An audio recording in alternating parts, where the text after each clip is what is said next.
Hello, everybody. Welcome back to the Semi-Professional Academic Podcast. As always, I'm your host with the most uggos in my DMs, Jacob Watts. Joining me today is the hilarious, super kind, super talented Camille Pushman, everybody. Oh, the crowd is cheering.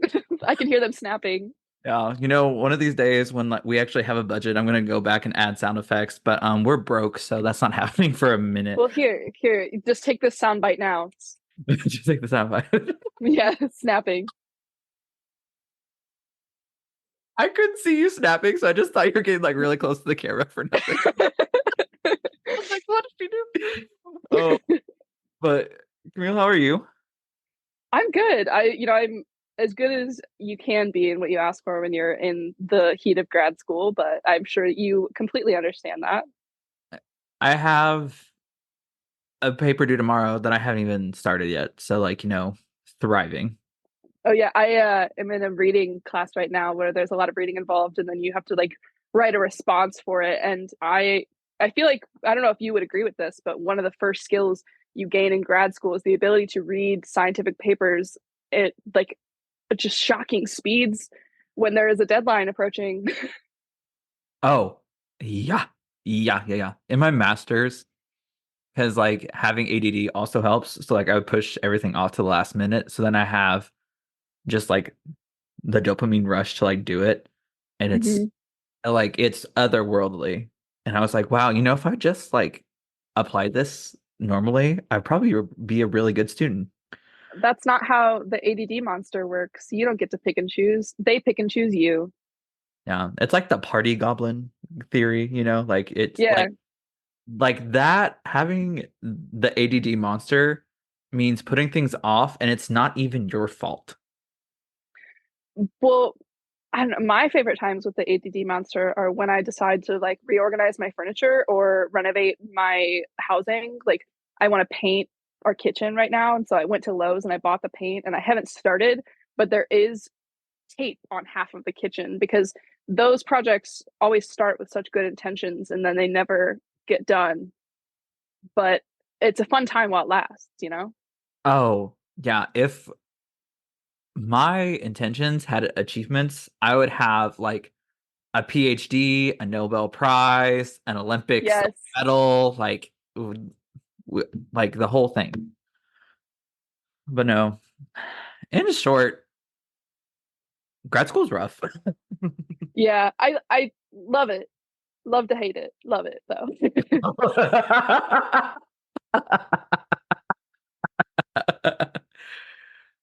That's such like a response that like you're being true, and then like your advisor walks in and be like, "But I love it though." Yeah. No, really, I'm so grateful to be here. And then, like, as they turn the corner, a single tear falls down your cheek. Like, Yeah, you'd be like, "I'm having such a good time. Happy to be here so bad." yes. You sure you don't want me to do anything else? We need more RNA extractions done right now. I'll get right on it. I have so much free time. Yeah, like I slept yesterday. Who needs sleep anyways? I Oh my goodness. Before we get into all that though, like Sorry. no, that is not on you. Like as you know, and anyone else who's ever watched the show, I have a talent for just not not doing anything, but also not staying on course. Um, so You're just too personable. thank you. Oh my gosh. You know what? You're gonna be like I'm gonna hire you as my rebrander for everything. Listen, I didn't get a marketing degree. Maybe choose wisely on that one, but I won't say no. You know, marketing. But Camille, would you mind just giving our audience a little bit of background information about yourself, where you're from, what you're doing, all that kind of stuff? Yeah. So, my name is Camille. I am from Indiana. So, the mid of the Midwest, the worst of the worst. So I'm Same. from, yeah, northern Indiana. Originally, I went to a really small school for a lot of my childhood, like a graduating class of 45 in high school, but I ended up graduating from like a really huge high school in a really affluent area. So going to college was at the same time like really similar to what I was used to and really different. But I went to college at IU which is like a big state school in Indiana. And I was really fortunate as a first gen student to get some generous scholarships. So that's how I found myself there. And I thought that I wanted to be a doctor. I was pre med. I'm sure plenty of people know the story. Can an event, you can't interfere. I am not a doctor, a medical doctor. I'm not in med school. Just spoiler alert. Yeah. But my time at IU, I really got into research and kind of discovered what I loved about science. And so I graduated this past May of 2023 with my bachelor's in biology. And now I'm in a PhD program. And I actually chose to stay at Indiana University Bloomington. And so I'm a first year in the PhD student, or first year in the PhD program there. Honestly, the first year in the PhD student is such a vibe. Can you tell I'm sleep deprived? I It's really not that bad, but I mean, like, I feel like most PhD students are sleep deprived, and then like, but there's like a couple that are like, oh, I go to bed at 9 every night. I'm like, well, see, I like to think that I'm the responsible kind that goes to bed at 9 every night, but I do normally choose to go to bed at 9 every night, regardless of whether the tasks are completed. So there's a balance. okay, see now that that is so real.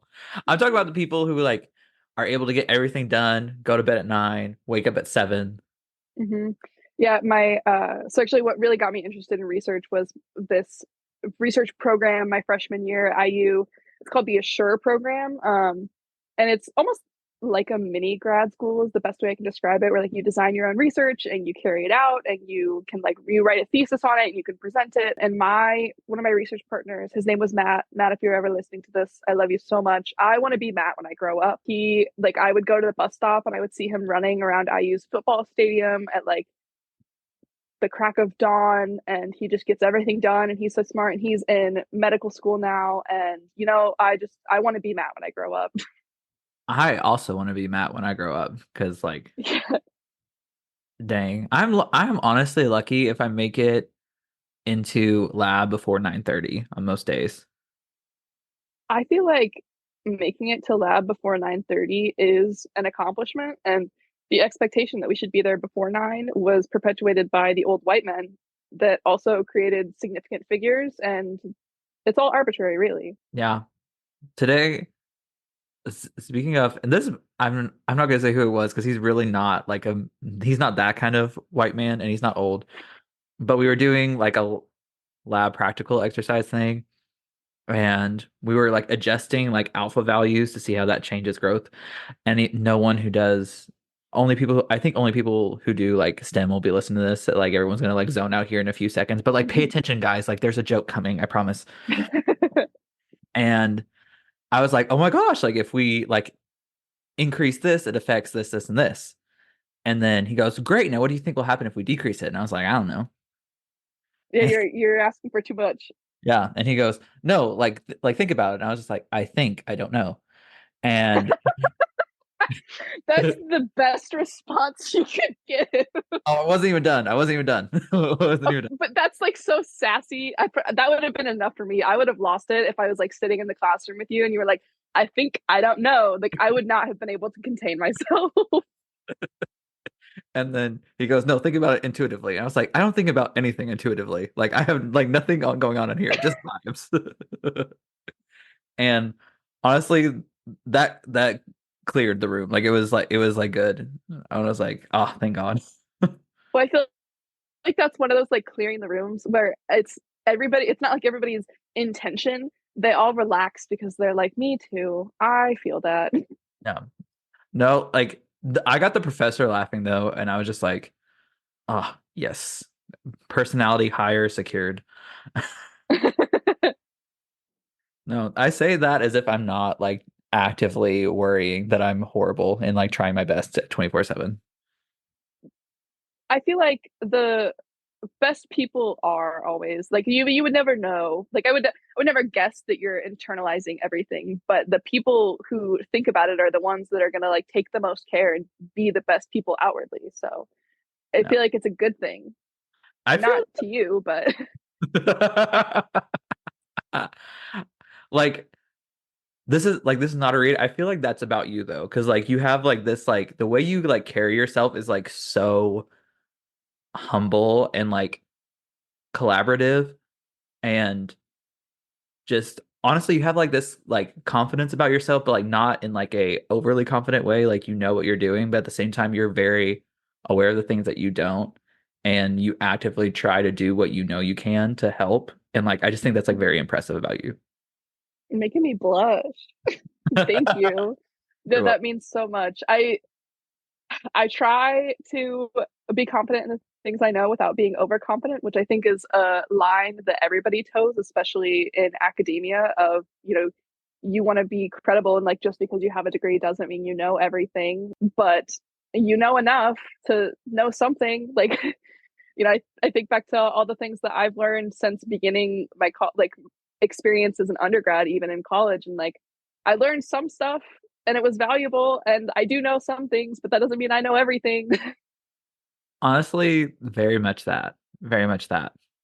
And speaking of, I you touched on something so familiar, and I don't want to be weird, but there's like a lot of similarities in like our stories, and like if anyone's hear me, like they know like I talk about myself all the time. It's a problem. Like I am obsessed with me, and I feel like everyone should be like obsessed with themselves because like you're this is like going on my little soapbox here. I feel like everyone should be their own favorite person because you know everything you go through, you know how hard you work, you know how everything you overcome, you know how many times you don't choose violence.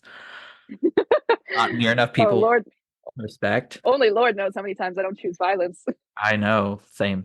And I don't know, I feel like everyone should be obsessed with themselves. Like me, I love me so much. Like I could walk into a room and I am like, oh my gosh, I'm amazing. And like not in a sense like I feel like I'm better than everybody, but like I don't know, like I just and I don't know if like you can relate to this, but like I just really got sick and tired of like especially in academia sometimes accidentally, sometimes purposefully establishes your value based on your achievements, but then also you guys recognize that those achievements are awarded by people already in power with privilege.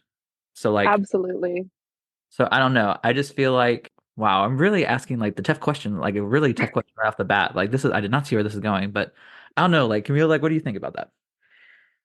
I mean, I think absolutely. And I know I kind of mentioned earlier, like I am a first generation student. And so coming to college, like there is so much information that I think it goes back a lot to like privilege too. And like you say, the people who are giving out those awards, like if you're in the club, you're in the club already in some capacity. You have some sort of connection or intel or inside information. And I remember like one of my first discussion sections I was in college, some instructor that she was a lecturer, and she ended up being one of my favorite and like best mentors. She's made such an impact in my life, but she was just talking about where she got her master's and her bachelor's and her PhD. And I remember raising my hand and just like asking, like, what's the difference between those? Like, how long did it take to get those? Like, what is the succession? Does a master's come before a PhD? Like, I just genuinely had no idea. And I think that there's something in academia. This is something too. Like there's so much culture and social knowledge that you need to have to succeed that you don't have unless you have that privilege, and it is a privilege.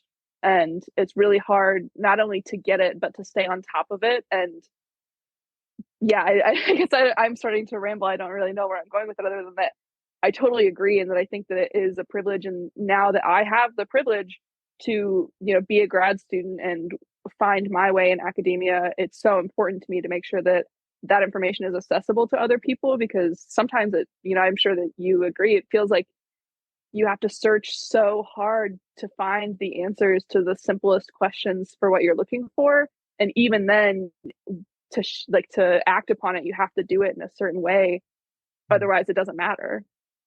Yeah. And totally. And I just like my mom was a first gen student, and she literally talked about a lot of things that you brought up with just like all these almost like unwritten rules that like no one tells you, but you're expected to follow at the same time. Mm-hmm. I'm grateful to have her because she helped guide me like to my bachelor's and like my master's because she did her master's as well. But like my PhD, like I was like entirely on my own. And I mean, you met me before, like I'm not Yeah. subtle. I've never been subtle a day in my life. So, and we'll give you guys a little bit of like insider info now that like we're in the club, like oh, like junior members maybe. For PhD programs, a lot of programs you have to reach out to the PI or like the professor running the lab of like whose lab you want to join like in the summer before applications start so they can get to know you so then you can like help vouch for your interview. I didn't know that. I just like kind of like on a vibe did that and somehow I guessed correctly of what I'm supposed to do, which like never happens. And like they typically tell you be like, oh, "Hello, Dr. So and so. I was reading XYZ papers and like that's how you do this in your lab. I'm very interested." And that's not what I did at all. I was just like, "Hey, saw your lab. It's really I dig the vibe. Can we talk about me potentially doing a PhD in your lab?" Da, da, da. And then every time I met with them, I'd be like, "I think what you do is really fucking cool. Like, let me go."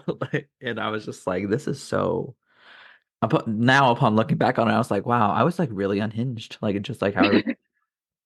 So, Well, I I mean, but that's just it, is you knew the right thing to do. And I think that's part of like, even if you know what to do, you have to do it in the right way. Of you were new to schedule the meeting and to have the meeting, but there's still the unwritten rule of, what are we supposed to talk about in this meeting? What kinds of questions could they ask me? Because at the end of the day, it really is like an interview. And, I think it's not just a privilege to know to do that or to know how to go about that interview, but also I spent so much time doing those preliminary interviews with PIs, and half of them I didn't even end up applying, which wasn't a bad thing. It was just that maybe I realized that their research didn't quite align, or that that wouldn't be somewhere that I'd be interested in living. But I spent probably at least 5 hours a week during that period over the summer and the fall, whether it was working on applications or being actively in interviews with people or searching out PIs and reading their work and doing my research on what they do before that interview. And not everybody has that time or those resources. And if you're not actively enrolled in a university and you want to read their research papers and they're not open access, like what are you supposed to do? literally, literally, and that's something like I really like didn't take into consideration because I had been in school like I the whole time. Like I went straight from my bachelor's to my master's to my PhD.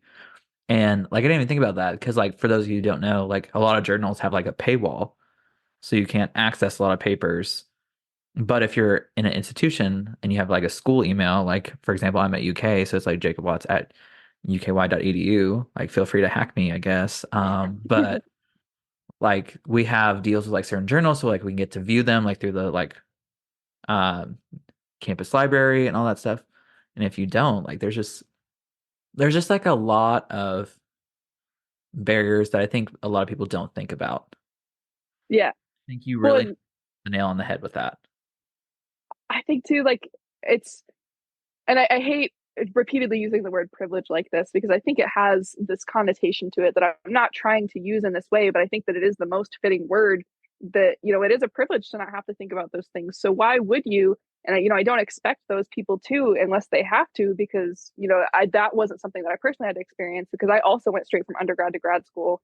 But there are things like that when I realized that other people didn't have to consider those things, or like, I didn't really start thinking about what I wanted to do besides becoming a doctor until after I got to college. And some people didn't have to do the legwork of researching careers, for example. And that's not something that I would wish upon them. I don't want them to have to put in the amount of effort and energy that I did. But like it is something to recognize that it is a privilege to not have to do that.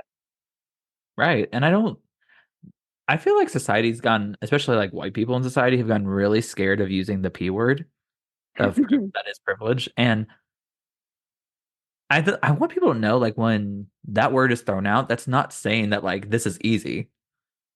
It's just Yeah, like there's obstacles you didn't have to jump through. absolutely. Yeah. So I don't know. I again, granted, as a white man, there, even though I'm gay and I have experienced homophobia in academia, that's a whole other episode. But like there's a lot of privilege in that. And I don't think that like dismisses anything that people go through in academia because this shit is hard. Like I will say that till the day I die, this shit's hard. But acknowledging privilege doesn't take away from anything that you've done. And I think that like I don't know, I don't get why people are scared of that. But Yeah, I guess like sorry if you hear my cats meowing. Um Also though, like leveling the playing field, I don't think would really decrease the people with the privileges ability to achieve. It would just make it so more people can achieve and put the spotlight on more people, because even in grad school and what I've learned going to conferences and things now is how interconnected your field is. So I'm sure this is true no matter what field you're in, but in the field of evolution, apparently everybody knows everybody. And like I went to a conference last summer and I'd be talking to somebody like, oh yeah, that's so and so, they're married to this person who, and like they were postdocs in this lab together. And everybody really does know everybody, which just, it's so clear there is, if you're in the club, you're in the club, and if not, you got to figure out a way to get there. yeah. This is gonna sound weird, but it's like almost fun, like not being in the club because like there's like this air of mysteriousness around us. Because I mean, like, oh yeah, like so and so connected like 6 degrees removed from this person. So I don't know. I mean, don't get me wrong. Like, granted, that might just be like I don't have the connections, but I don't know. I think I mean, it's. I don't either. I mean, okay, this is like some little story. This is like some story about like how Camille and I first met. So like we were on the we were on the grad interview circuit, and being a born Hoosier myself, like I obviously applied to IU, got an interview, and then me, Camille, and some other students were like having dinner one night, and they were asking us like where we're interviewing from, like where, like whose lab we're trying to get into. And then Camille and I were interviewing for the same lab, which I think was just so funny because like it was just such, and I What didn't a know it was quinky dink. a quinky dink. And then I was like, oh my gosh, like what attracted like you to the lab? Like, just like making like, because how do you, I don't know how to like engage in normal conversation.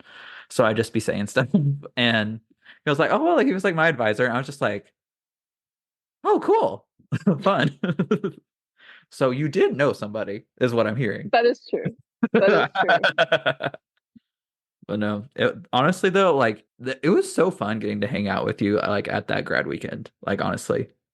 Oh yeah, I think like all the people at that grad weekend, and I think this is true of like most of the places that I interviewed, but especially there, it was just so refreshing and everybody, because maybe it was just that they're selecting for such similar people, but I don't know, I feel like there was a good diversity of people, especially at IU's recruitment, that it just was nice to vibe with people and get to know them, and like you and the other students that we were interviewing with, and usually they have activities. And for anybody who hasn't gone through this process, it's kind of crazy how much they do to recruit grad students.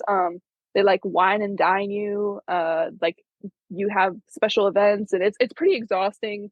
And you interview and whatever, like it's a serious event, but also they take you to dinner and you get free food and they pay for your hotel usually. So like it's really not that bad of a gig. And you get to interact with some really great people. And I mean, like you and people I met at other grad recruitment weekends too are like some of what I would consider my closest colleagues now. Oh, same. Yeah. And I have to say it was like so it was honestly so refreshing because typically in these spaces, like a lot of times there's like competition like between everybody, like and everyone's like on ease. And I'm just not that kind of person. Like so like I was just like, oh my gosh, girl, like what's going on? Like how was like the interviews today? We feeling good or whatever? And then like after like interviews, like we went to like a bar like that night in Bloomington. Yes. I was just like, this is exactly what I think grads interviews should be. Yes. Well, and I think too, like I and maybe this is just like I'm a very everything will work out person, and maybe that's just what I have to tell myself, because I say that, but I'm also a very anxious person. So take this with a grain of salt. But I try to believe that everything works out for a reason, and so maybe if I didn't get offered a position at a lab, which the institution you're at right now actually was my like my rejection that I got during the admissions process. Oh my gosh, Little your institution was sprinkle my of tea. rejection. Yeah. um, yeah, so just to let you know if that makes you feel better. Why would that make me feel better, girl? Like, I don't know. Makes you feel good about your achievements, I guess. no. Because I What did guess we just talk about? What did we just talk about? that's true. I guess though, like through that process too, thinking of it as less competing against these people for like who's the best person is going to win the spot, but really, I feel like what those who ends up in those spots is just a matter of like maybe they're a better fit for this really weird reason. It doesn't mean that they're a better person or a better scientist than you, and maybe your research interests just didn't quite align, but it's not that there's something wrong with you, and it's not that you're not a good person or a good scientist, or you know just being able to have that affirmation. I think this goes back to what you're talking about, of like you have to be your own favorite person. You have to know deep down that you are a good person and a good applicant, and you're deserving of even interviewing there. And just because you don't get that position in a situation doesn't change those things.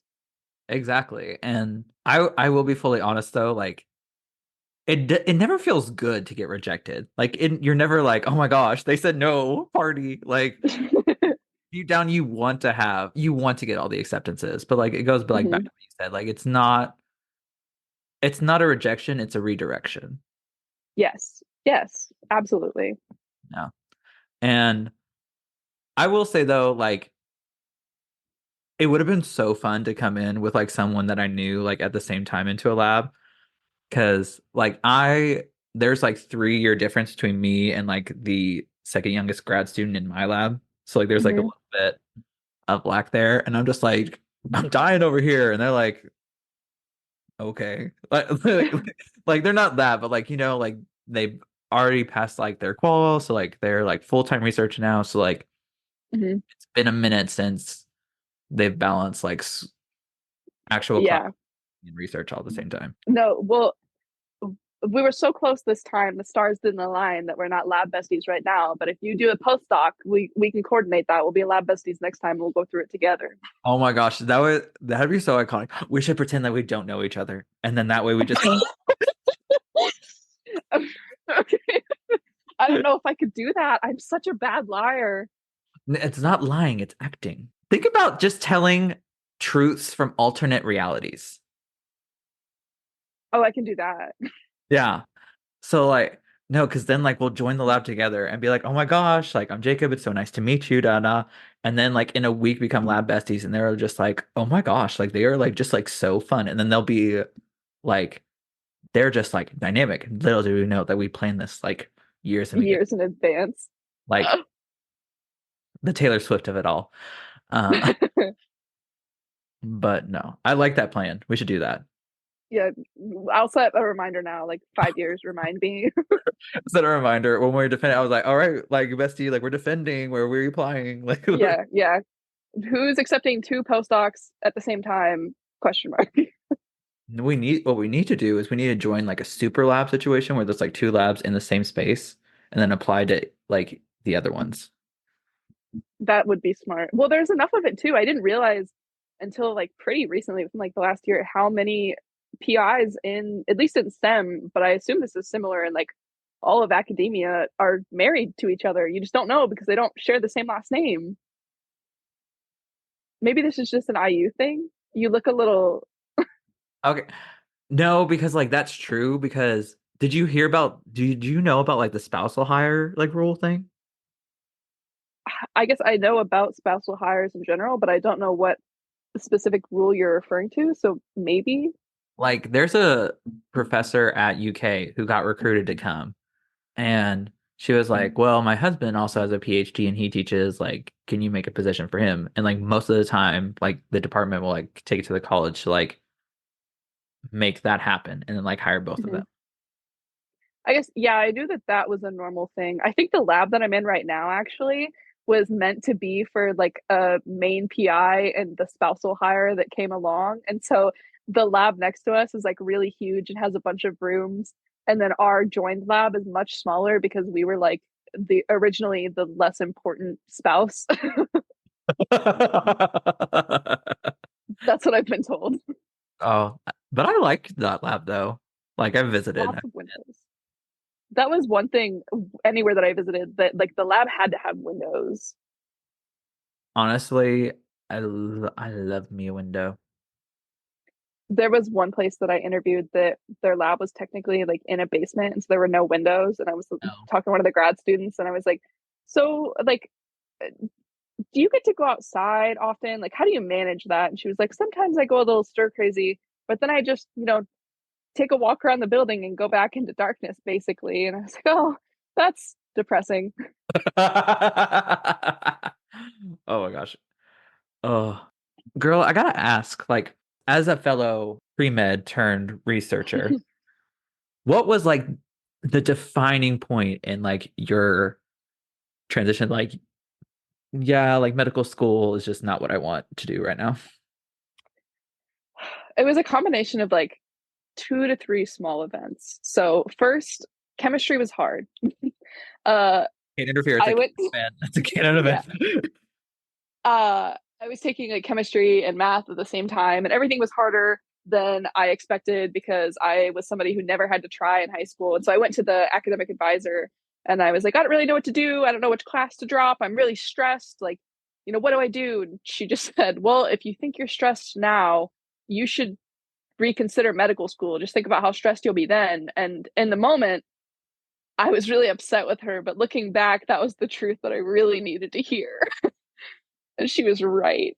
Oh, oh my gosh. Okay, so Yeah, so that was the seed of doubt. yeah, that was a seed of doubt. Okay, now where's like, And then so the Assure program I was in, I was doing research, and we were actually working with crickets. And at first I was like, ew, gross, disgusting. And then I was like, actually, these are kind of cool because I've kind of always been a bug nerd. So I started to get more confident in the idea that like people could be successful and have careers outside of being just a doctor or a lawyer because coming from a family where nobody had higher education, that was the best and most successful you could be is to be a doctor or a lawyer. Like those are the end of the list, 2 options: have fun, go make it happen. And then so what actually like changed my mind, I was starting to get comfortable, like these seeds were being planted.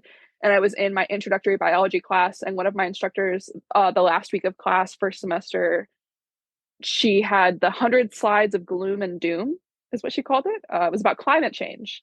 mhm. And I had this epiphany of, if I'm not doing something about this, then what am I doing with my life? Which quickly shifted towards realizing that the more I learned about climate change, the more depressed I got.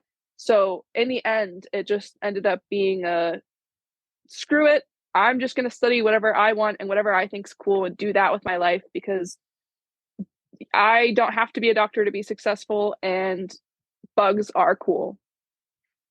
Slay, honestly. I wish I had the realization sooner. Like, I took the MCAT. I was that deep into it. That costs money, Jacob. Oh, and applying to grad school is free. I mean, fair point. I have no comeback. No, I was grateful though. Like I had a teeny tiny bit of like TikTok clout and like I sold merch. I know it's like very embarrassing, but that merch Merch. I sales. I have to. Do you have a sticker? Oh my gosh, I have a sticker of the show now. Oh, Yeah, I'll send you some. Don't worry. thank you, thank you. No. But yeah, so I sold a t-shirt with this logo that Maddie Foley, who was a guest on the show, designed, and then Holden August edited it, and then my friend Shelby was in charge of making and distributing the merch, and it was Watts the T t-shirt. That's amazing. I know, honestly, like, You should trademark that or copyright it, whatever it is. what makes you think I haven't? Money. Yeah. You are a grad student. No, but but I made enough of those merch sales to pay for all my applications to like middle school and grad school. Oh, snaps. Oh, thank you, thank you. Like, so as cringy as TikTok is, those videos I made back in 2021 really popped off. They did their thing. Congratulations. That's like, and that is a big accomplishment to say that you did that. And it takes courage to like put yourself out online. Like even the podcast thing, like even though your face isn't what's being posted, it takes courage to put your voice and your opinions and yourself out there, and not everybody can do it successfully either. Case in point, I'm not doing it successfully either. Well, yes, you are.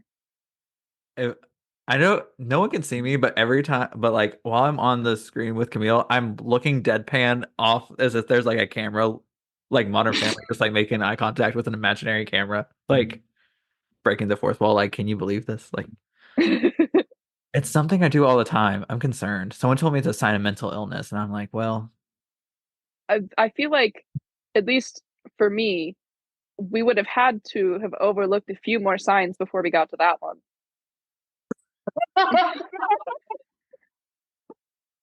Like the deadpanning into the camera was the first thing that tipped you off. oh wow, oh, oh, that's funny. That's so Like funny. I said, I'm an open book, maybe a little bit too open. Oh wow, for those who didn't catch that, Camille just called me a mentally ill bitch on this thing. Wait, I was saying that about myself, not you. Oh my gosh, you think I just insulted you? No, it was No, fantastic. I love it's that so much. it's only funny because I said I was overlooking my own problems. But you know what? If it's about both of us, that's okay too. But it's That's, not. If it is a you thing, it's not just you. We're in this together. I mean, who goes into academia that's mentally well quickly? That is like a running joke in my cohort that people will say things and they'll be like, well, they have to essentially, like, somebody would have to be pretty mentally ill to do that. And I just like constantly am saying, like, yeah, that's not the reason why any of us got here. That we had, like, none of us are here because we're mentally stable and make sound choices. Haven't you seen the Simpsons comic, or like the meme that's like, Bart has a ponytail and he's like, look, I'm a grad student, I made $600 last year, like. I love that. And Marge is like, Bart don't make for the grad students. They just make bad life choices. Yes. And I was like, I feel seen and called out at the same time. Oh no, like, girl, can we talk about this grad stipend for like a hot second? Because in my master's, girl, and like I've said this, I've talked about this all the time on the show because this is ridiculous. My master's before taxes got taken out because like we did not get our stipends like tax exempt. We made $950 a month. Yeah, $950 a month. You literally can't live off that. No, I know. And like we didn't get housing, we didn't get any of this. And we also had like fees like every semester, like probably about like, You paid your own fees too? yeah, none of them were waived in my master's. And like it was probably about like $500 to $1,000 a semester of fees. So was that like a big thing that you took into consideration when you were doing your PhD interviews, or were you just kind of like, Oh, well, it can't get any worse? girl, which one do you think I went with? The latter, because like, and like on top of that, like you had to like pay rent. So like, I was lucky enough that the university I was at had graduate housing that was only like about $500 a month. So Only over half of your stipend before taxes and fees. okay, girl, I didn't say I was super grateful. Listen, that wasn't a dig on you. That was a dig on them.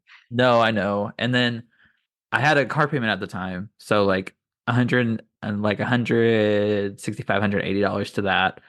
Grateful I got insurance through the school and I was still on my parents' insurance, and my utilities and water and all that was paid for by the school. So like at least I got that. So the challenge was making about $200 last for gas, food, and entertainment per month. I want to know, because let's say that you did make it work for gas and the food. How do you find entertainment in your remaining $10?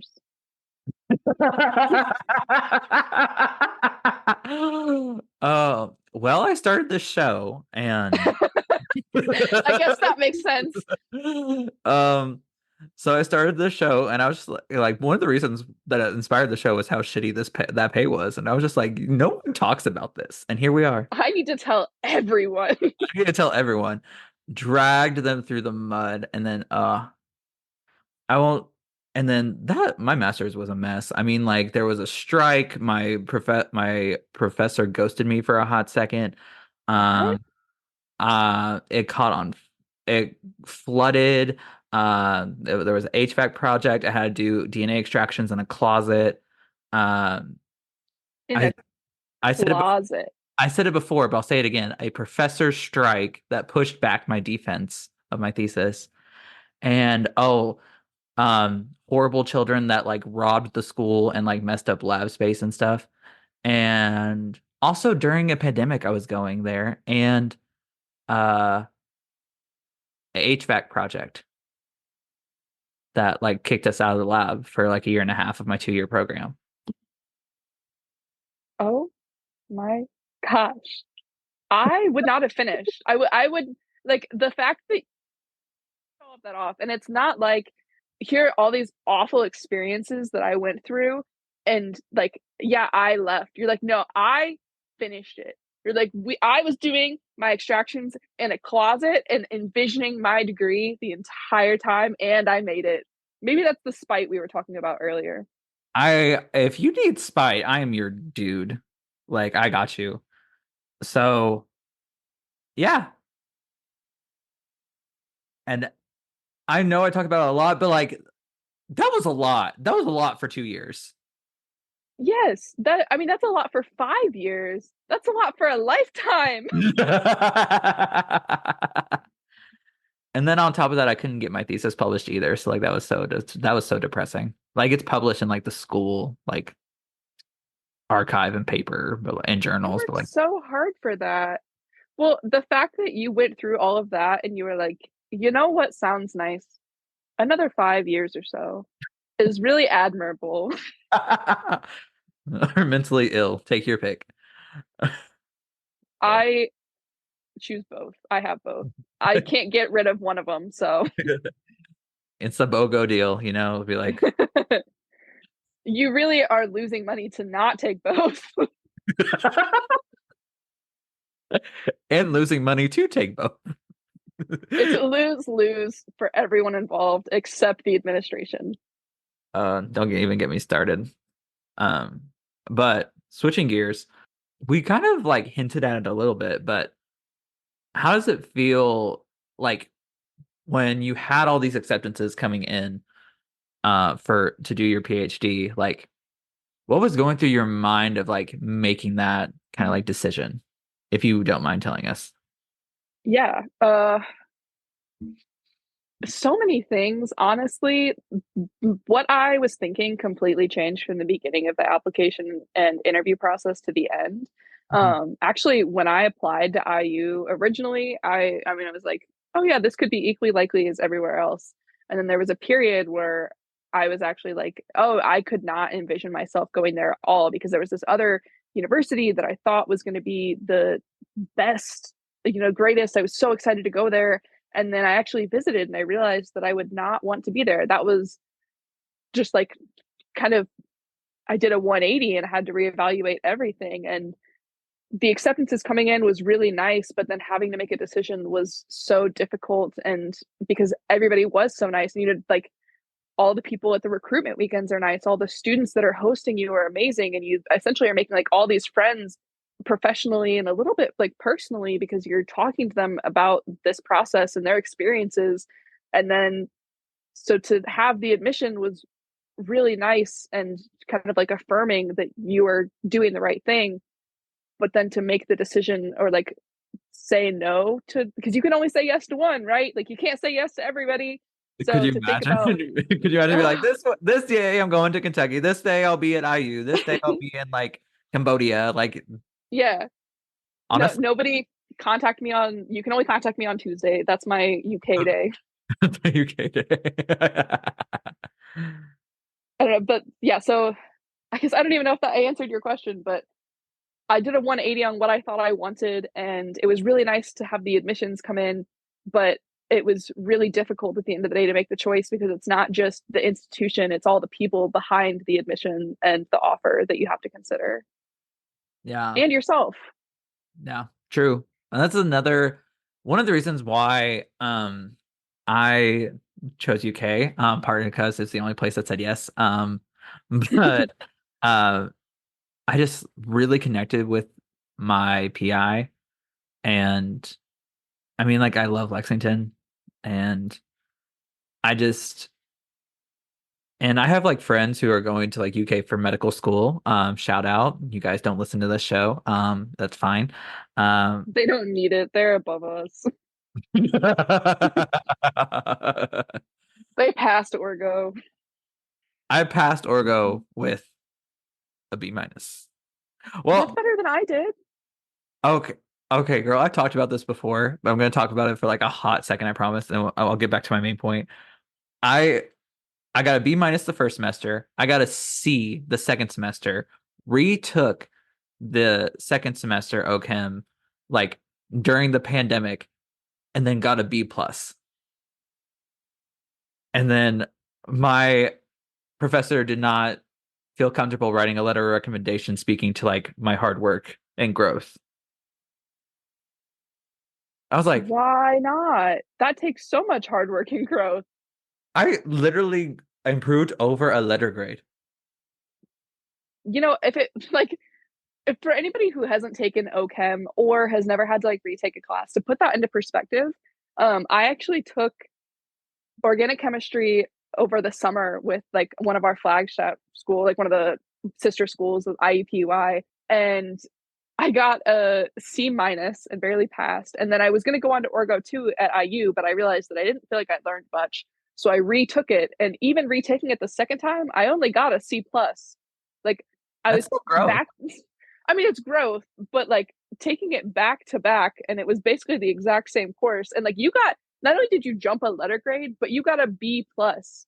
I could have taken, technically, that was my third time taking the class because I got a week in the one semester and dropped it. Mood. So like that does speak testaments to like growth and hard work and perseverance, and the fact that, because that's the other thing with applications and thinking about privilege, recommendation letters, hello, like academia selects for all these extroverted people that make all these connections. And while I think that's like sometimes that can be valuable, if you have like a really introverted person that maybe isn't getting to know the professor really well, they're just performing well, they're being counted against. Yeah. Literally. And I want to take a minute to speak to like your hard work and like perseverance, because like it was very impressive to me.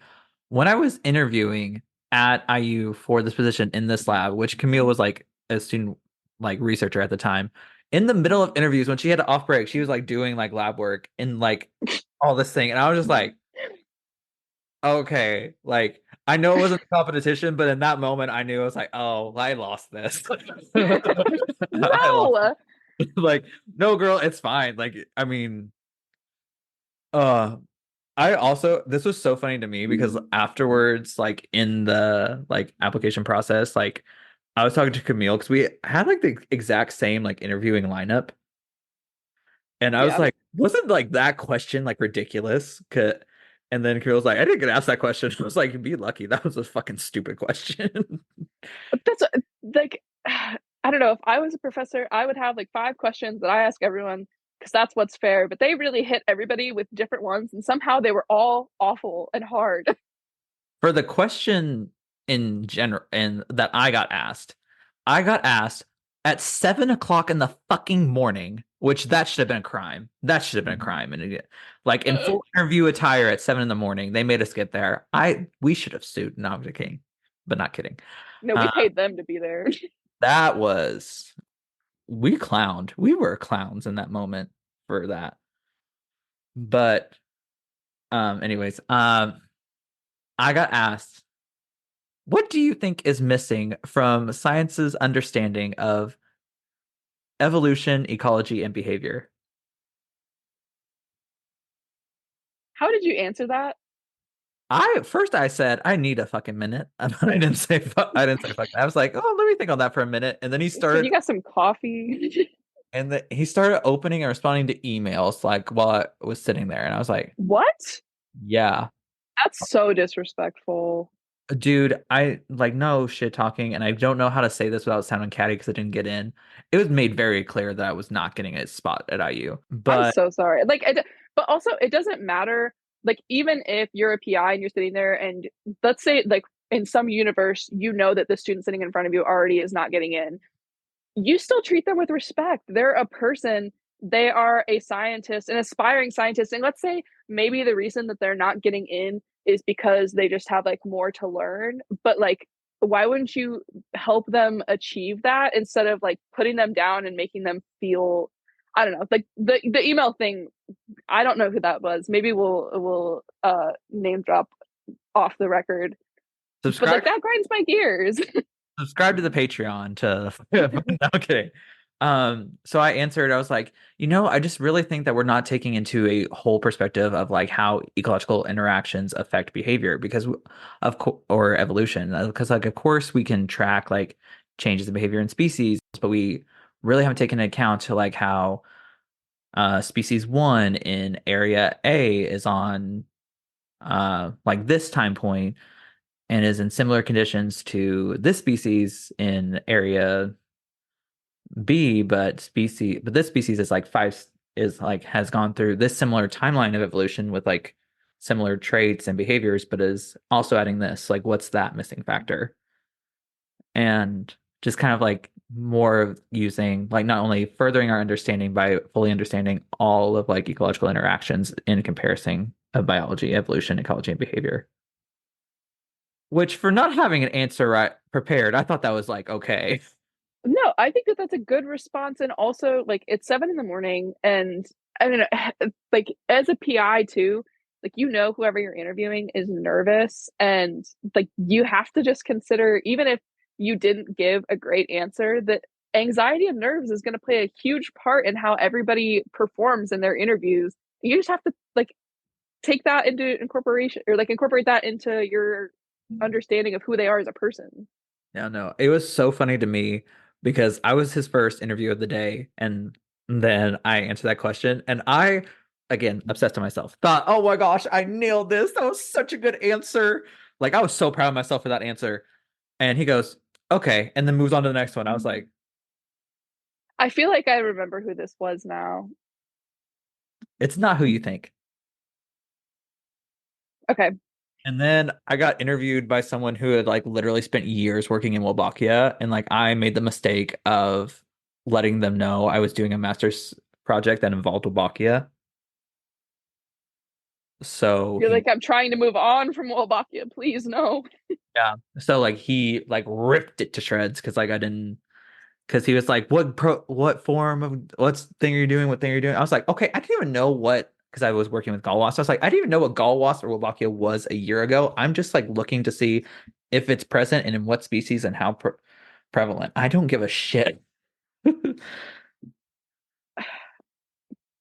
thing that I think in academia is just like so rampant that nobody really acknowledges is yes, it does take a lot of hard work to like be in a tenure track position and it's really competitive, but there's this gosh, sorry, words are hard. Pretentious, maybe is the word I'm looking for, or Build. yeah, like just people believing that they're above or like on a power trip because you're a PI. And I don't know, I think there's like a baseline human level respect that you should have for people. And I think that some PIs definitely like take advantage of the fact that they know that they're in a power position. And it's just like evident in how they interact with people and how they treat them. Yeah. I'm very grateful that like the advisor I have now is not like that way at all. And she creates like such a healthy atmosphere. And I love that so much. Yes. But that's what there are good ones too. And like I would say the same for my advisor. Like there are mentors that I've had that were great, but also there are some real stink bombs out there that like just want to ruin the fun for everyone. I know. Like we could have such a good time if y'all didn't ruin it. I know there were like, and I try to respect like they come from different backgrounds, but I also know that there are some of them that are just kind of like out of touch with reality, I think, because they spend so much time in their science that they don't know how to be a person. And they almost like look down on people for not just their career being their entire personality. And I guess maybe like as the person who during the breaks on my interviews was doing science, even like I enjoy what I do, but you know what? I also enjoy spending time with my cats and like doing arts and crafts. And like I have things outside of science that make me a holistic person. And just because you choose to like, and again, that's not a bad thing if you want your career to be your whole life, but that doesn't make you better than anybody else. Yeah, like go touch grass, y'all. Like for real. Yes. And Just bring them in like a wheatgrass plant and be like, this was for you. I thought you needed to give it a little touch. oh, that'd be so funny. I'm gonna do that next time. They wouldn't get it, and that would be the best part. Yeah.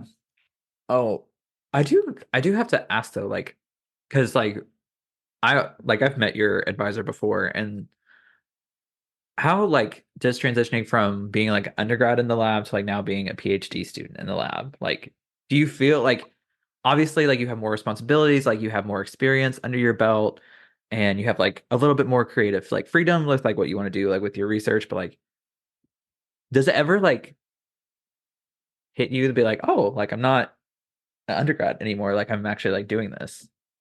Yes, always. And I mean, I think even if I was at a different institution, it would be the same thing. But I think like in a meeting last week, I asked a question, and my advisor was essentially like, "Well, I don't have the answer to that, but that's kind of like, you gotta just find the answer, like figure it out. That's part of, now that you've essentially like leveled up, you got to search for some of these answers." And I was like, "Oh crap, I have to answer my own questions." It's like one of those things like when like people said it was going to be hard and now I'm here and it's hard. Like It's I think back to like the clip of Alex Russo be like, so you telling me I have to come up with an answer all by myself to something I yes, caused all by myself? myself. Yes, pretty much. And then like I think the excitement of answering questions that nobody knows the answer to and exploring different things through science, but that also means that I have to answer the questions that nobody has the answer to, so I can't just like Google the answer. It's a cyclical pattern of pain. Very. But we're making it, and I mean, granted, I know I know the horrors persist, but so do we. Yes, yes. I want a tattoo of that. And I don't know, like I mean, granted, like we catch up every now and then, but like just seeing like keeping up with like your updates on social media, like you really like are putting in like the work. So like you really should be like proud of like all the hard work you're doing. Thank you. I mean, I think anybody in this position to succeed, it really is a lot of work, but I think that's part of like you've got to love what you do. And so sometimes it is fun. It doesn't just feel like work, and there is a balance between work and fun, but like I don't know, the biggest thing of people who would ask you like what made you know that you wanted to go to grad school specifically, for me it was just that I was having fun, or I would like sit and be thinking about my research before I'd lay in bed at night thinking about chromosomes and genetics, and what a nerdy thing to admit, but when that happens enough you start to like realize that maybe that's what you're supposed to do if you're that interested in it, that like make a career out of it. Literally. And I want y'all to know, like, when we were at that dinner before interviews started, like during the application cycle, uh, we went and got food, and then we had like milk boba tea. And apparently, I don't know what happened, but they caffeinated the crap out of this thing. Oh my And god, we were up to like 3, 4, 5 in the morning, knowing we had to be someplace dressed like I full forgot about that. at 6:30. And Camille was like, "Yeah, I couldn't sleep, so I just started reading science papers." I was like, "What the?" I mean, like I was too, but like, what are you doing, girl? In true Virgo fashion, I really am like a Virgo deep in my bones. Ah, Yeah, I forgot about that. Like we had no idea that, and like looking back and like we're idiots. Milk tea, of course, has tea in it, and certain kinds of tea have caffeine, but in the moment we were just like, this tastes so good. And we were drinking it at like 8 p.m. And then it was 3 a.m. and I had to be up at like 6. You had to be up at like 6. That was not good. And then we had the full day of interviews. Oh my gosh. Like, I mean, yeah, but like as like someone with ADD, like caffeine doesn't like usually hit me that hard. Yes, no, that's the other thing. I agree. It doesn't. So I was just like, yeah, like I can have like a tea, like it's not gonna be bad. Like it has milk in it, so like that's gonna like put me to sleep like too. I don't know what happened like that. Like that was the humbling experience. Maybe that's what, like, the next time that I need to stay awake all night for something, I'll just go back there and get that bubble tea again. Yeah. The milk tea, whatever it was. I gotta try their full menu to find whatever crack was in that thing. I Because that'll come in handy someday. I think we got the same thing. So like, Yeah. yeah, because I know like Audrey, like they were up all night too. Yes. Well, because we all came back and it was kind of like that Spider-Man meme where we're pointing at each other. Like, did you sleep last night? Because I didn't sleep last night. And we're all just like asking each other how much we slept. Yeah. So add that on, we were nervous because you're always nervous in that thing. Like I never met someone who Hmm. wasn't nervous. We were nervous, we were sleep deprived, we were in full fucking glam at 6 a.m. in the morning, as Adele says. And then we were also getting asked questions about like the I was like, what's the gap in the knowledge of the field? yeah, so Which like which I think is a really also like forward question because a little bit, that's one of the things that I've enjoyed about grad school is conceptualizing the different fields and like what this is something that I've struggled with too, thinking of a research question of what makes research valuable or like what do we know and what's pushing science forward, like where are the gaps and why are they important? And that's something that you have to kind of like learn over time. And I feel like it's kind of ridiculous to expect people to have a really good understanding of that before you come into a program. That's something that I need somebody to teach me, right? Like, yeah, no, agreed. Agreed. I feel like I'm grateful for my master's in some ways because, like, granted, I'd learned how to do science the wrong way several times. in a So closet. I know I was like, I lived in this for 20 years. How dare you put me back in here? No. Yeah. Oh my gosh. And I made a joke like that with Ryan in my interview, and I don't think he got it. Like, I think he's a little old for that. He like sometimes I forget that he's not like a Gen Zer and I can't wait till Gen Z's in the lab. oh, it will all pop off. Yeah. Stickers everywhere. I'm the only Gen Z um student in my lab, like grad student in my lab. Like the other two are millennials, and like they get it every now and then. But I was just like, I walked in one morning, and like being gay in Gen Z should like be studied. Also mentally ill, but like I feel like that should be Isn't studied. that the same as just studying Gen Z? Mental illness in Gen Z is Gen Z. Yeah, well, also gay, but like that's another thing. Um, so I walked in and be like, "Good morning, Divatrons. How are we doing?" And like no one was like, "What the fuck are you saying?" Well, and then it's like if you knew it would be funny, and now that I have to explain it, it's like even if you get it, it's less funny. Yeah, I tell this all the time. I'd be so funny if everyone knew like my references. Like I would be a stand-up comedian funny. I think that you don't even have like people don't have to know the references. You just have to like carry them around in your pocket. Maybe like the associated meme or Vine or whatever, have like a small thumbnail of it in your pocket and pop it out and just give it to people. And then they can look at it and you give them no explanation other than that. Or like maybe a QR code to the video and be like, look it up. No, I'm making a list of like slang and terms that I use for my advisor so she knows. Yeah, no, I taught her like eight left no crumbs and like she left that on like any assignment that I did really well on. And I was just like, yes, my contribution That's to science. amazing. Yes. I think She's gonna be like reviewer number two on somebody's like manuscript for a journal. She's reviewing it and she just goes, eight, left no crumbs. yeah, no. What reviewer number two is positive ever? Well, that's the lingo she's trying to pop out and use now, so she's got to use it somewhere. Reviewer number two, you thought you ate, you weren't even at the table.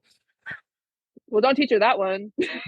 Oh no, I'm not teaching her anything negative until I'm Yeah, done. say only positive things. Only positive things. Like, and I also recently have started like I have this scale of assigning everyone's personality to a cracker.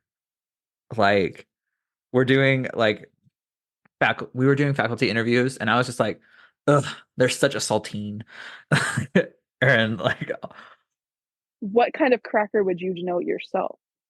oh, I don't know. I don't know. I'm everything.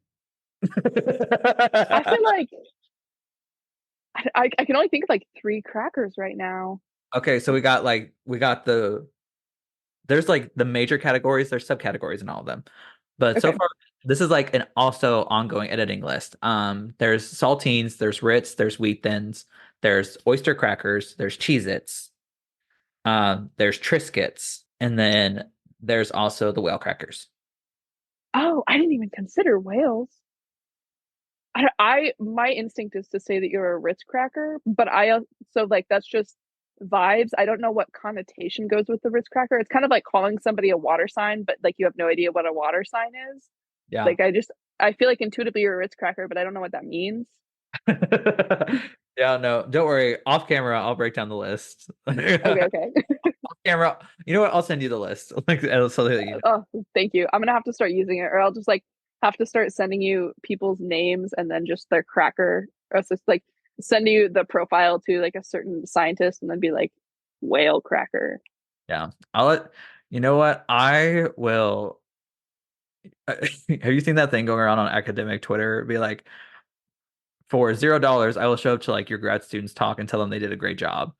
Be like, No, oh my gosh, yeah, it's a thing going around on academic Twitter right now, and I and be like, for $0, if you send me a picture of your advisor, I'll tell you what cracker vibes they give off and why. But I'm scared. please do that. Don't. I But like, don't hesitate. Don't like, please do that.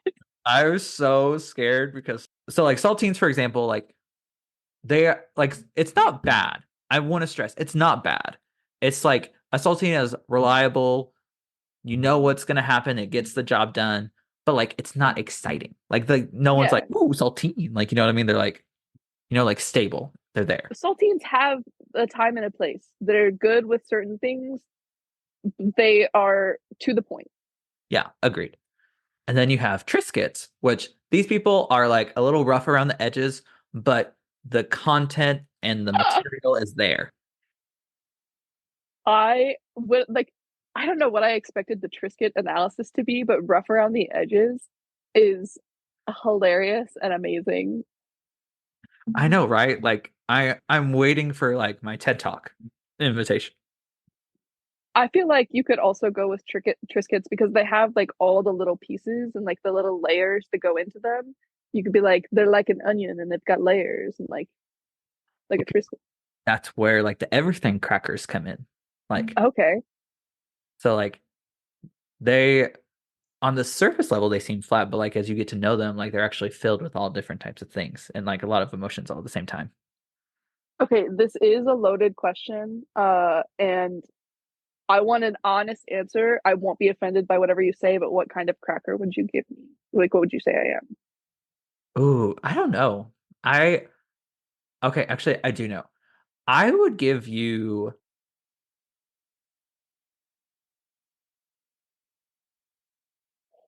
That was the most dramatic cutoff. the way those of you who aren't here, we just got kicked off the Zoom, like right as I was about to say that. And as Literally.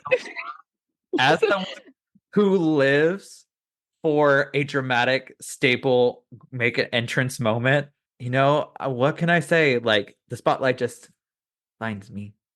It's just you were I don't know, I would call you click. Like I was on the edge of my seat.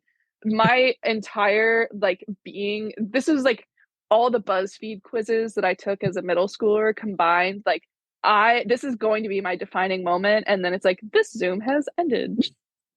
Oh my gosh. It's like it was like when you there's your favorite show's coming, but you didn't know that it was a part one to a part two kind of thing. And you're like, Yes. uh, but no, I would give you a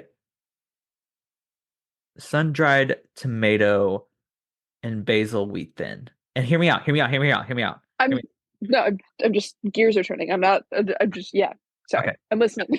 Because listen, I think wheat thins are overlooked. Like they they have their reliability because you know what you're gonna get with them, but at the same time, like they add depth and like a flavor that you don't necessarily expect. And with sun-dried tomato and basil, anyway, like a lot of people like love like to throw that around, think that they know what they're doing, know what they're talking about. And like, but like when you're asked to describe it, like they don't know like really what it is, but like when you like know, you know. And I just feel like you kind of give that vibe, like you're reliable, yes, but you're also multi-dimensional, and you have this like kind of honesty that gets overlooked sometimes because people think they know what that is, but they don't really understand it. That admittedly was like a way deeper explanation than I thought I was gonna get, and you're just like repeatedly complimenting me and making me blush. But thank you. I do love wheat thins, especially the sun-dried tomato kind. So I'm just gonna take my little compliments and run with them. Uh, My I would man. have been. You could have like given me no explanation, and I would have been like, "Yeah, I'm happy with that. I love sun-dried tomato wheat thins." No, I love a long-winded explanation. I give receipts, proof, timeline. Nobody can say nobody can twist up your words because you were clear. And thank you. That was a really good explanation. And I kind of, well, when you said sun-dried tomatoes, I made that face because I was like, what sun-dried tomato cracker exists? And I had to think about it. Like as you kept going, my brain was just moving so slow. Yeah, it was. Yeah, I love wheat thins. Like wheat thins are my preferred cracker.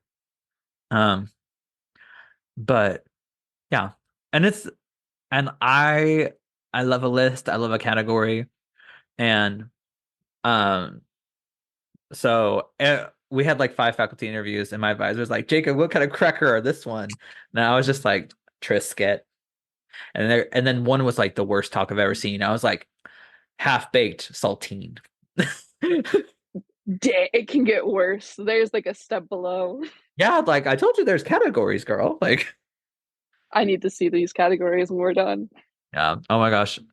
Imagine I told Catherine, who's like my advisor, and I was like, not to belittle anyone in science, but I just made the greatest scientific discovery of all time.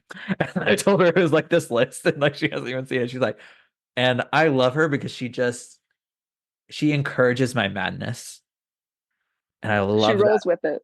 She rolls with it so much. Can, and I can't tell her how grateful I am for it because then I'm worried she's gonna stop. So I gotta keep her like on the edge. Um, and she goes, "Oh my gosh, yeah, like we have to get this published, obviously, like in Nature, Science, like all this." Yes. And I was just like, "This is the kind of energy I thrive in." And Because you know there are PIs out there that would be like, and you're spending your work hours doing this, but she's like, absolutely submit the manuscript yesterday. I, if she has a million fans, I'm one of them. If she has one fan, it's me. If she has zero fans, I'm dead. I love that. Like I would go to war for Dr. Catherine Lennon. Like I love her so much. Like, What kind of cracker is she? ooh, can't say that on the show. Okay. Can't say that on the show. She follows the Twitter of the show, so like Oh, I can't let her know again. I gotta keep them all in suspense. correct. I made a rule I would not reveal the cracker personalities to anyone in my lab. What about after your like dissertation defense? Then Oh, will you reveal it, or is this like a never? oh yeah, dropping it like the second. That's how you keep them interested in your life. That's how you persuade them to like let you do your dissertation when you're ready to leave. You're like, well, if you want to keep me an extra year, you're gonna have to wait another year to find out what kind of cracker you are. Mhm. Yeah. No, my there's a person in my lab, Brian. I absolutely like he's a PhD student in well, PhD candidate technically. I use those terms interchangeably. I know there's a difference, but like no one really knows what PhD candidate is. It's easier to say P Except the PhD candidates. yeah. Um, but he said, "You gotta write this down." And I go, "Don't worry, like and there's this site that we use like SharePoint with they has like all these like different teams and stuff. And I was like, don't worry, it's gonna be like team body size, male chop shop, and then it's gonna be cracker personalities. But yeah, if you want to send me a picture of Ryan and I will make and I will make a cracker profile for him. I'll consider. Well, I think another thing is like your PI and the people you're in your lab with, like any job, like, and this is going to be like the most capitalist thing I've ever said, but like you become close with them, not like a family, but like you like Oh, it's you're true. you're with them so many hours of the day, and especially in the lab environment, you have so many overlapping interests and you care about the research that you're doing. And so I think it's like the lines of professionalism. I try to remember that like this is a job and that like these people are like Ryan's my boss. And it feels weird to say that, but it is true. Yeah. You know, tell me why I was like more salty he never followed me back on Twitter than I was to get rejected from his lab. I feel like there's a like I didn't realize that academic Twitter was a thing until I started going through the grad school application process, and people get straight up catty on Twitter. I know, like, there's some shade, and I live for that. The did you remember this was like 6 months ago? There was the tweet that went around of the one PI. I don't even remember her name, but she was like, I have all of these applications for students, and like this one has 3 publications and 2 awards, and like is coming with their own funding, and these aren't even in my top 10. And people were saying like responding because basically when she was applying to be a PhD student, she didn't have any publications or anything. And so she's basically holding people to higher standards than she was held to. And they were like, yeah, babe, pull that ladder up behind you. It's like, You know, damn. and that's another thing that I don't think people talk about. Like, you could do like years of work and then not have any publications because like it's not being accepted by any journals, Yeah. or it only goes to predatory journals that like charge the shit out of you. Or like there are PIs too that like they some PIs want the higher impact papers. And so maybe they're waiting for like that one last result, or they want you to do 4 experiments before you're doing one publication. It's not like you finish one experiment and then all of a sudden you have a publication. It sometimes it takes years to get one, because also, you could submit every single little thing, or you can hold all this data and hoard it until you have like a bigger paper. And I think that's one of the questions that, like PIs deal with and like labs have to kind of balance. But publications are not a good they're not a good measure of success. And I don't know, there aren't really any great measures of success, like even citations. Have you heard about the citation cartels? No, what is that? uh, I love that they're called citation cartels. Basically, you should look it up, but I think it's mainly an issue in math because it's such a small field that this can make such a big impact. But there are people in various countries that are from like smaller institutions in the math realm of academia that were basically like publishing to predatory journals where you like pay to publish type thing, and then just all citing each other repeatedly. And so they would like publish in a predatory journal, cite that paper from the predatory journal in another predatory journal, and then like like groups of people would just do this for each other. And so not only are you getting more publications out, but you're getting more citations.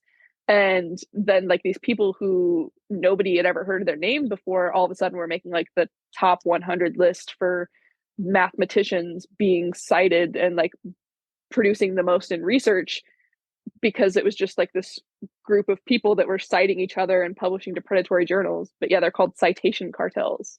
What the? Yeah.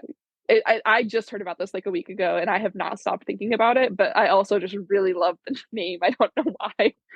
Okay, if you take away the predatory journal aspect, Loki, I'm a fan. Loki,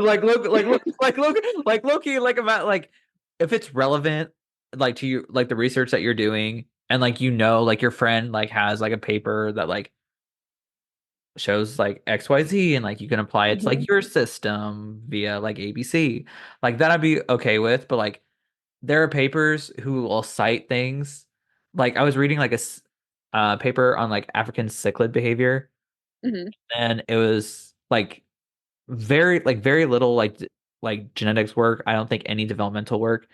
And then there was like a paper cited uh by in it where it was just like I forget who it's by, but like the title was something along the lines of like developmental plasticity in like salamanders. I'm just like, this has nothing to do with like whatever like the system is doing. Like, what are you Yes. citing this for? Or my favorite thing is when they add in a citation and it's like they just cite an entire book.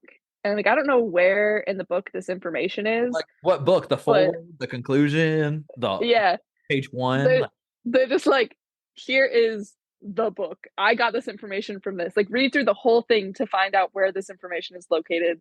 And I guess I just have to believe them because I'm not going to read the book.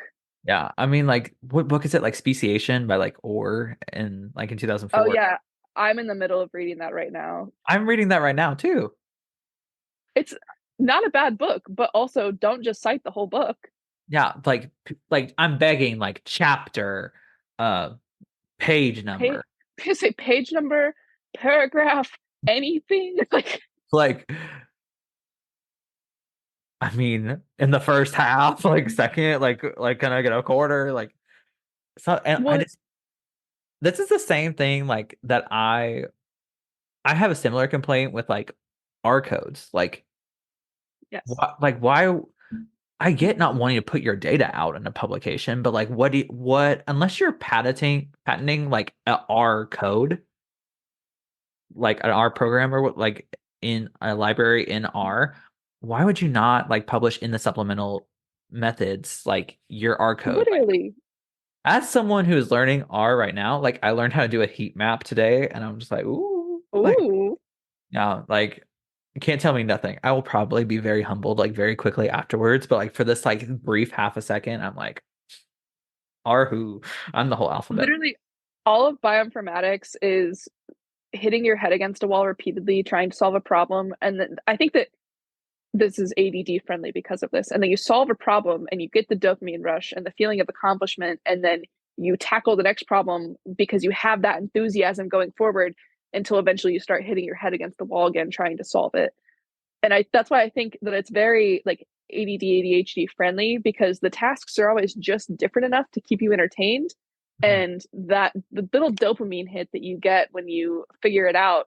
Like I was trying to make a plot in R for the first time in undergrad and it took me 6 hours and I didn't even get the plot.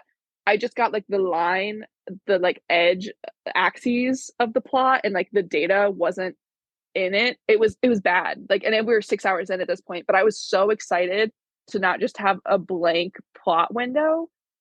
Nothing in the world could have stopped me in that moment. Yeah. And then you find out that like the only reason why your code's not working is that you have an extra comma. And then you go cry. You go cry and then you're like and then you fix the comma and then you have the whole thing working and be like, I'm so smart. Yeah. Yeah. I knew it all along. I knew I could do it. I never had any doubts. Um, how is like classes in grad school going though? Like in a way you're like, oh, like I've done this before, and then you realize be like, oh, I have not done this before. Yes. Well, that was actually like I really enjoy the classes that are more discussion and reading based because it's less the typical lecture format from undergrad because part of that is like yes there's still things to learn but a lot of it would be review at this point but more so like okay let's read these papers that synthesize the field and start to think about what makes science good or why was this interesting or this paper from 20 years ago if this was submitted for publication today would you accept it and why or why not like the bigger more theoretical questions of what makes science good and why do we think about these things or why are they important is just a different level that I never really got in undergrad for sure. Same. Same. I really like it because it forces you to think about things in a different way, but like sometimes it feels like I feel like in a way like it teaches you a skill to have that the classes are almost designed for you to already have, if that makes sense. Yes. I think too, there's more room to expand upon what you actually like. There's a lot less of being taught things that you're like, I'm never going to use this in my life because you are so much closer to the things you're actually interested in. Like, I don't know, this could actually be useful me in a year or two, or like it's tangentially related to my research or what I want to do with my life. And, like it feels like I'm gaining so much more with my time than I was in an organic chemistry class, which no offense to organic chemists, but like that's not my jam. Agreed. Agreed. Camille, we're wrapping it up here, but I have a question to ask you that I'm asking all of my season two guests. If you could go back in time to like a younger version of yourself and give her like one piece of advice on your academic slash professional career, what advice would you give yourself? That's such a good question. I would say to pay more attention to the people around you and the connections you're making, because even the small connections that may seem insignificant at the time or that you don't think are going to make a big impact on your life like will come back, and you'll be glad that you have those people in your corner, whether it's to ask them a question or to share your accomplishments or just see their accomplishments. It's so Life is so much better when you have a support system around you. Hmm. Agreed. Agreed. Or they'll ask you to come on their show and talk. I mean that too, but like I mean like that's just it, right? Is that I getting to know you and having those experiences, and like I get so much joy personally out of like seeing you have a successful podcast and find things that you enjoy, and like all these people that I do care about, and just taking the time to get to know people, that's so much more joy than I have in my life, seeing other people succeed and feeling like I'm a part of their story than I would have had if I just stayed in my own little corner and was not thinking about the larger significance, I guess.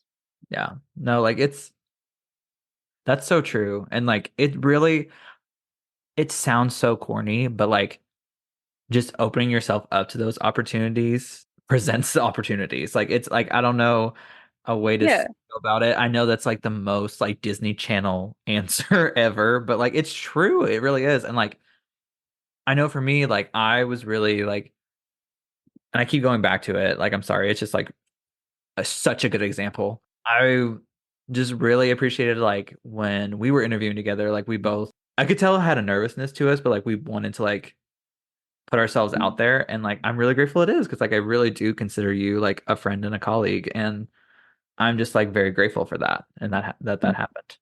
Yeah, I mean that definitely goes both ways, but in the grand scheme of things, looking back, really it feels weird to say that we were only together for like a day or two in person for that, but I really felt like I got to know you and a bunch of other people. And if you just take every day like that and consider everyone important and put your time and energy into them, I mean, that's why I would want to tell my younger self that, because it can make such a big difference. And you look around after an extended period of time of doing that, and you're just surrounded by all these wonderful people, and what more can you ask for? Agreed. Well, Camille, thank you so much for coming on the show and talking with us. I had such a good time. Me too. Thank you for having me. Oh, thank you for coming. And to all of you at home, just remember, life sucks, then you die. So have fun. Damn. Earlier you were talking about like show stopping like entrances. That was a show stopping exit. Oh, thank you. Thank you so much. And have a good night, everyone. Bye.